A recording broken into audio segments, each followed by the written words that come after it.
Welcome, visitor, to Thermopylai. My name is Leonidas. I am a king of Sparta. But do not think me some idle aristocrat softened by luxury. When Spartans go to war, I stand alongside them shield to shield. And my spear tastes the same blood as those of my men.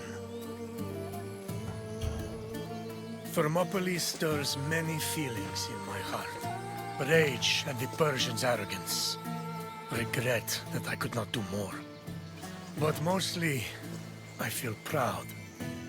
Proud of my city, and of my men, who fought to protect the very soul of the Spartan people. For those few fateful days, they were my brothers. I miss them all. Thermopylae was where a courageous group of Spartans stood amongst other Greek soldiers and held off the forces of King Xerxes, the Persian. When you're done, find me and we'll speak more.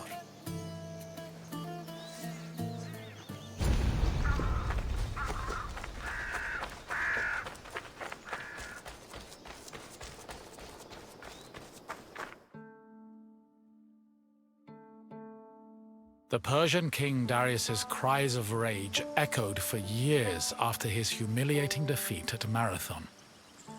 Even after Darius's death, his son Xerxes continued to seek vengeance against the Greeks. According to Aeschylus, Asia was emptied of all its men. Greek spies brought the news of Xerxes' imminent invasion back to their homeland. Afterwards, many discussions were had on the best place to mount a defense. In the end, the Greeks decided on Thermopylae. The area featured a narrow pass that could act as a bottleneck for the Persian army, negating their numerical superiority. It also offered naval advantages, offering the Greek fleets opportunities for flanking. 5,000 Peloponnesian Greeks set up at a fort near the entrance of the narrow passage, otherwise known as the Hot Gates. Leading them was Leonidas, a Spartan king who prided himself on supposedly being a direct descendant of Heracles. Leonidas was accompanied by several elite soldiers who together made up the famous 300 Spartans.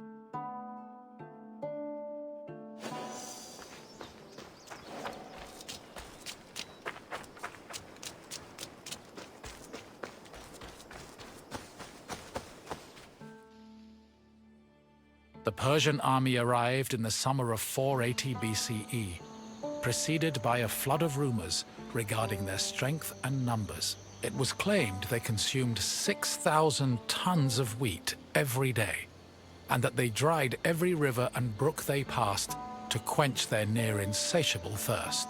During their march to Thermopylae, the Persians faced no opposition, and in fact, increased their numbers further by recruiting more soldiers from other Greek cities and places like Thrace.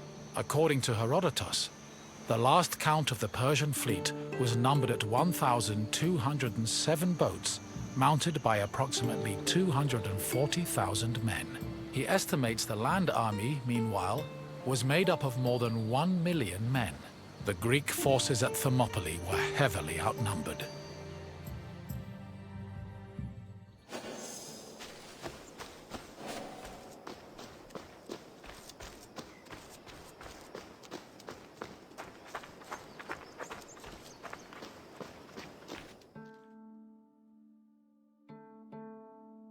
Xerxes believed that at the sight of his massive army, the Greeks at Thermopylae would flee in terror.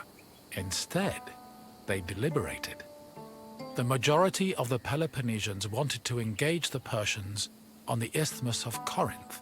Leonidas, meanwhile, believed it was wiser to stay put in Thermopylae. While the Greek forces debated, a Persian horseman was sent to spy on the enemy. He returned to Xerxes with surprising news. Not only were the Greeks not fleeing, but the Spartans guarding the fort were exercising and combing their hair. A far cry from the fearful soldiers Xerxes expected.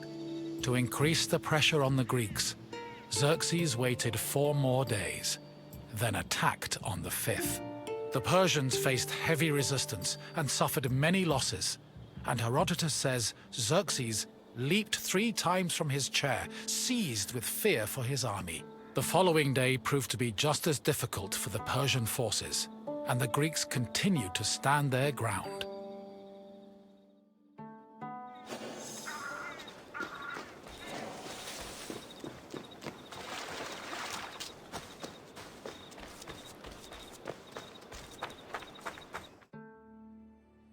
The Persians seemed poised to be held at Thermopylae indefinitely, until an inhabitant from the region came forward with information. He told the Persians of another route, which could take them around Thermopylae. A Persian contingent was sent to verify the information. While there were Greek soldiers stationed to guard the route, they were forced to flee from the Persians. Thus, on the 3rd day of the battle, the Greeks were surrounded by their enemy.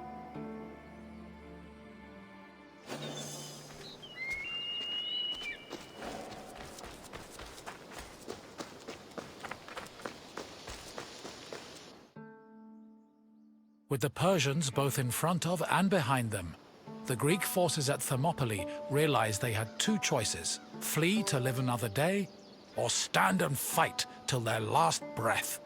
Most of the Greeks chose the former option, but some stayed, including Leonidas and his 300 Spartans. For the Spartans, dying a glorious death was one of the highest honors they could achieve. The few members of Leonidas's Spartans who did not participate in the last stand at Thermopylae felt that they had missed an opportunity for honor and either committed suicide or continued living under the mockery and disgust of their fellow citizens. The Spartans' last stand was not only for glory, though. Had they not held off the Persians, the Greeks' retreating forces would probably have been cut down by enemy horsemen.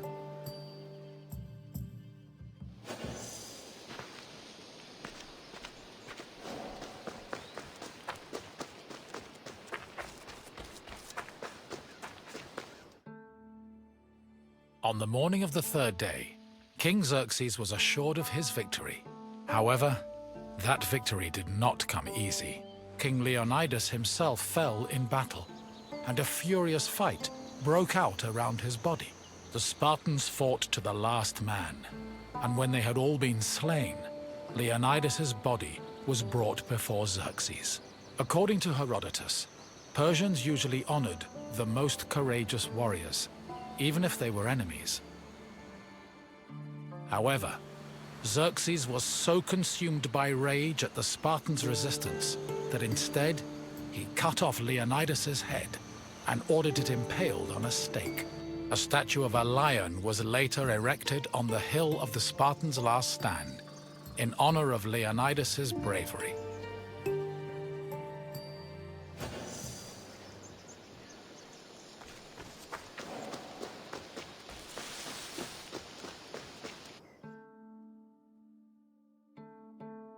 Though they were victorious, the Battle of Thermopylae shook the morale of the Persian army.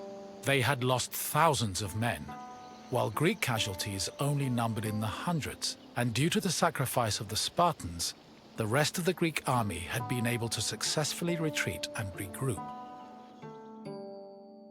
As a result, even as Xerxes set up camp at the foot of Athens' Acropolis, ready to get revenge for his father's humiliating defeat at Marathon, the Persians were more anxious than confident.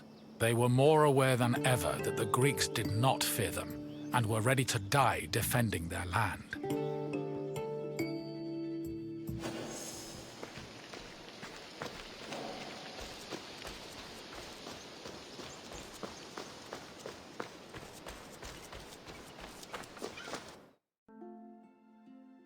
In the end, the Battle of Thermopylae was still a loss for the Greeks. However, the battle gave the Greeks a boost in morale that carried them all the way to their decisive victory over the Persians in the Battle of Plataea in 479 BCE. With the war against the Persians finally won, the Greeks were able to honor the sacrifice of Leonidas and his Spartans with memorials and poems, forever solidifying the glory of Sparta's military prowess. The newfound respect for Sparta was noteworthy, because before the war, the city was seen as no more than a bully who forced itself into the affairs of others. Thermopylae changed opinions of Sparta for the better, and gave them a legitimate claim to be one of Greece's most powerful and influential cities.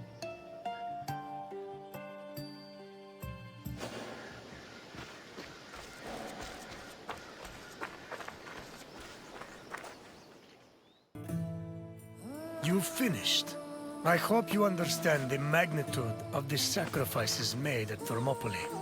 Without them, the Greek people would have surely ended as a footnote in Persian history. Is there something else you'd like to do? If you think you're ready, let's begin. First question. Who was Xerxes' father?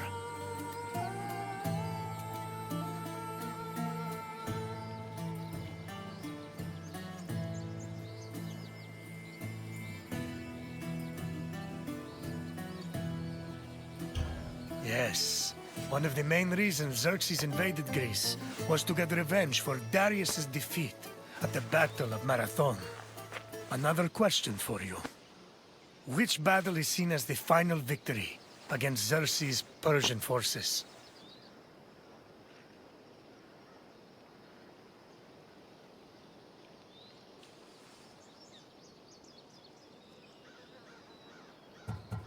Correct. The Battle of Plataea helped put an end to Xerxes' invasion. One last question. How many Spartans fought at the Battle of Thermopylae?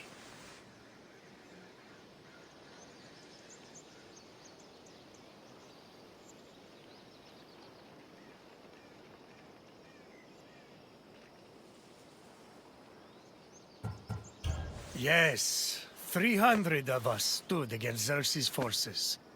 You've done well, visitor. I have no more questions for you. Farewell, visitor.